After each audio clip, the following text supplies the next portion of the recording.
Welcome to the Tarot Mini Course, everyone. I'm Brandy Joy, and this is lesson 1. Okay, so step 1 in learning the tarot. If you're just now getting to know the tarot cards, if you don't know each one individually, that's the first step. You need to get to know the cards, and I have a really simple way to start out doing this, right? And I call it just give it a headline. So you flip over each of the 78 cards and you give it a headline. So for instance, let's say you get this one first, right? You just see a guy there, he's holding a staff, you see green leaves growing out of the staffs. What do you see? What's the first thing that pops out at you here? Just give it a headline. So he looks a little defensive, he looks wounded. You could say something like that, or you could say something funny. You could pretend like you're him and give it, some type of headline about being the character. So you could say something like, I'm protecting, you know, the staff's behind me, or I'm protecting, myself, or I'm on guard here, right? It's something simple. And as you do this, it's going to really help you connect with the card. So you would want to do this very quickly. And so then you'd flip over another card and you'd say something like, hey, I'm the boss. Or, wow, we're really chained together here, aren't we? Just something really simple. He's watching you. Moving out of the rough waters with the family. You see the rough waters there in the front. This one, a lot of times people confuse these two. This is more of a traveling card or moving out of rough waters, whereas this person is alone, right? So this person's walking alone. And so this isn't really so much moving out of rough waters like this one. This is more like going out alone, leaving, right? He's leaving. You can see his back. He looks pretty smug and he has his heart chakra closed off there. So feeling content, feeling smug, feeling good about myself. This one, practicing, right? Or hey, he's at work. Making some plans. Holding the world in my hands. Looking at opportunities. This one here, you can see the swords are on the ground, they're walking away. This doesn't look like a very happy card. So, get the feeling of the card first. And you can see that he's holding the cards. He's looking he has a smirk on his face, right? So it could be something like, haha, I won. Something that simple. This one right here, she's definitely tied up, but the bandages are loose, right? And it's over her eyes, which symbolizes confusion. So when I see this card, I always think of self-restriction, right? She's restricted. And we'll get into it later this week when we talk in another lesson. We talk about the different symbols. But the swords are the mind element, right? They're the element of air quality. So when you see something like this, you're like, oh, she's tied up by her mind, right? Self-restricted by the mind. You also see water there, which is emotion. And then we have Five of Pentacles. This one here, I mean, very self-explanatory, right?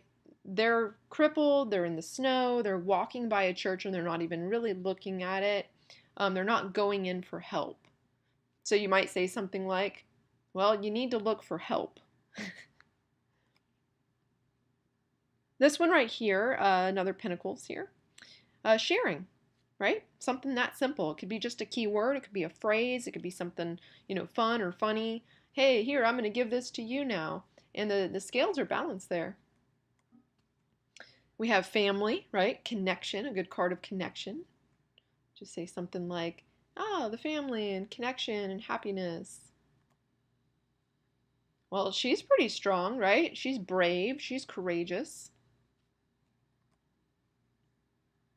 The Death card. Everybody's just scared of this card, but really it's just about ending something for new beginnings, right? Because there's really no such thing as death.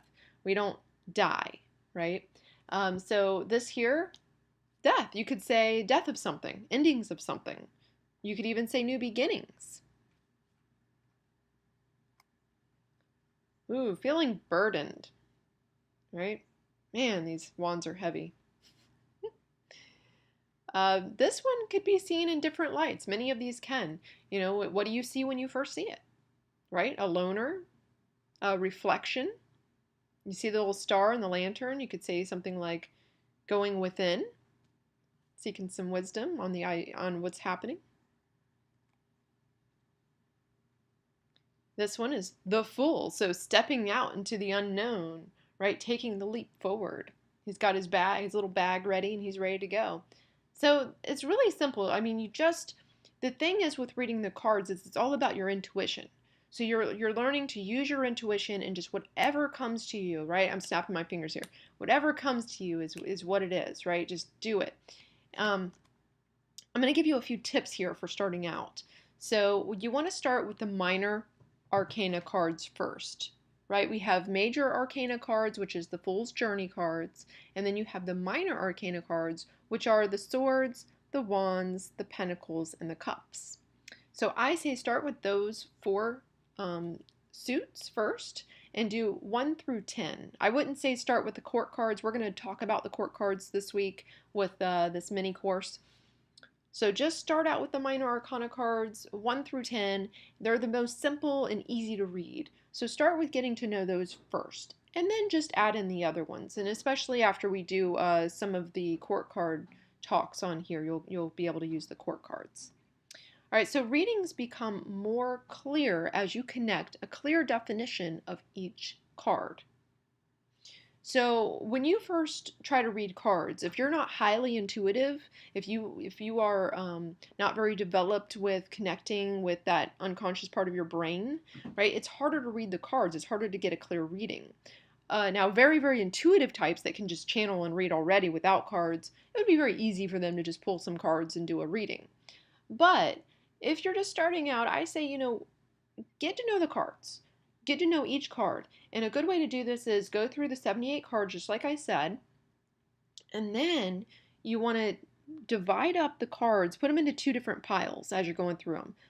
Put the ones on your left there, just say, okay, these cards are really easy for me to read. So put them on the left, right? And then the ones on the right, put them in another pile as you're going through them and say, you know what, these are harder for me to read.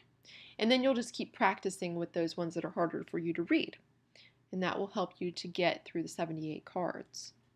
And always study symbols. As you learn symbols, as you learn what water means, as you learn what a certain color means, or you learn what a certain number or what a bird means in the picture or what a mountain means. As you learn those little symbols in the cards, you get more and more information from the cards. Because there's only 78 cards, right? So they have multiple meanings within each card, and there's little symbols that'll just pop out at you as you develop a connection with them and as you develop your intuition, right? So they'll start speaking to you very clearly. Something will just pop out and you'll just get a word, right? Or you'll get a phrase, or you'll just get an understanding or a meaning. But you really need to understand the symbols in order to know what they're saying to you. It's like a language. So I hope that this video helped you, and let me know if you have any questions. I would love to hear from you. I love questions. And yeah, anyways, see you in the Facebook community, Vibe Tribe community, and see you on the next video lesson.